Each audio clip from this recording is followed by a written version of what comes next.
Bismillahirrahmanirrahim. Assalamualaikum warahmatullahi wabarakatuh.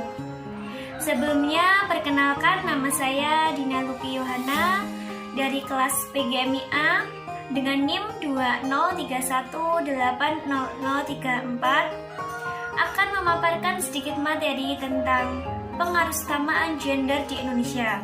Tugas ini untuk memenuhi tugas mata kuliah Gender Sosial Inklusi yang diampu oleh Ibu Dr. Hajah Evi Muafiah MAG. Adapun materi dari pengarusutamaan gender ini memuat dua pokok bahasan yang akan kita bahas satu persatu. Dan yang pertama yaitu mengenai sejarah pengarusutamaan gender di Indonesia. Dan yang kedua yaitu peran negara dalam menegakkan keadilan gender di Indonesia. Ya, sebelum memasuki pokok bahasan yang pertama, yaitu mengenai sejarah pengarusutamaan gender di Indonesia, alangkah baiknya kita harus mengetahui apa itu hakikat pengarusutamaan gender. Ya, pengarusutamaan gender itu merupakan suatu pendekatan yang memuat cara atau strategi untuk mengupayakan keadilan dan kedudukan yang sama antara laki-laki dan perempuan. Selanjutnya kita memasuki pokok bahasan yang pertama yaitu mengenai sejarah pengarusutamaan gender di Indonesia. Awal mula munculnya masa gender di Indonesia itu sudah dicetuskan pada zaman penjajahan yang dipelopori oleh gerakan Raden Ajeng Kartini dengan bahasan emansipasi wanita. Emansipasi wanita ini membawa pengaruh besar bagi kaum perempuan di Indonesia, sehingga pergerakan ini mampu mengangkat derajat dan martabat kaum perempuan di Indonesia. Perkembangan berikutnya pada tahun 1950 sampai 1975 bahwa Konferensi Perserikatan Bangsa-Bangsa atau PBB menghasilkan deklarasi untuk memprioritaskan kaum perempuan di bidang pembangunan.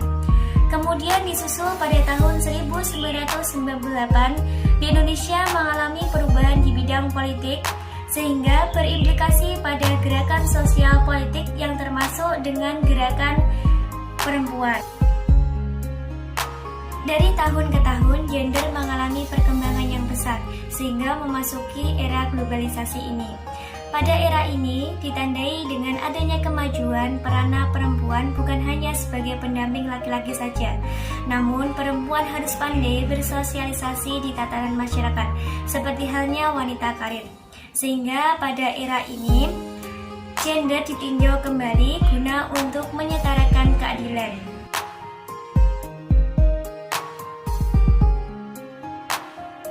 Setelah mengetahui bagaimana sejarah pengarusutamaan gender di Indonesia secara singkat, selanjutnya kita memasuki pokok bahasan yang kedua yaitu peran negara dalam menegakkan keadilan gender di Indonesia. Di sini peran negara mengupayakan keadilan gender memuat 4 pokok bahasan. Yang pertama itu dalam bidang pendidikan, yang kedua itu dalam bidang pembangunan, yang ketiga yaitu dalam bidang ekonomi, dan yang keempat yaitu dalam bidang politik.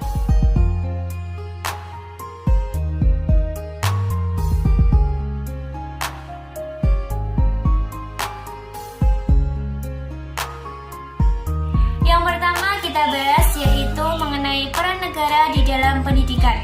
Di sini peran negara itu mengupayakan membuka kesempatan pendidikan yang merata.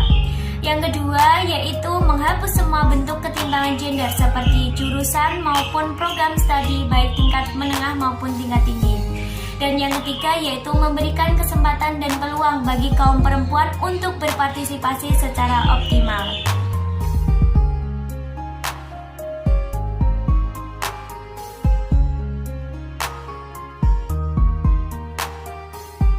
Berikutnya yaitu mengenai peran negara di dalam bidang pembangunan.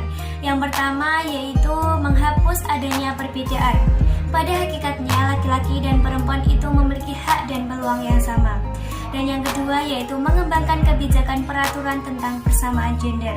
Dan yang ketiga yaitu menghilangkan kebiasaan diskriminasi.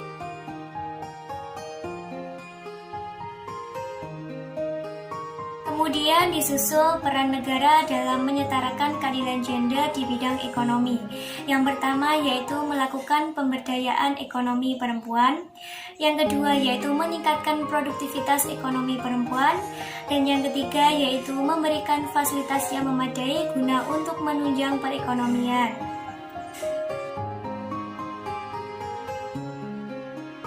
Yang terakhir yaitu mengenai peran negara dalam mengupayakan keadilan gender di bidang politik. Adapun upaya negara yang dilakukan yaitu yang pertama, mendorong kaum perempuan untuk terlibat di organisasi. Yang kedua yaitu memberikan wawasan arti pentingnya keikutsertaan perempuan di dalam bidang politik. Dan yang ketiga yaitu memberikan persiapan kepada anak perempuan sejak dini untuk ikut di dalam bidang politik. Itu tadi sedikit pemaparan materi dari saya mengenai pengarustamaan gender di Indonesia. Apabila dalam menjelaskan banyak kata-kata yang kurang jelas ataupun salah, saya mohon maaf yang sebesar-besarnya. Semoga video ini bermanfaat. Sekian dan terima kasih. Akhiron, wassalamualaikum warahmatullahi wabarakatuh.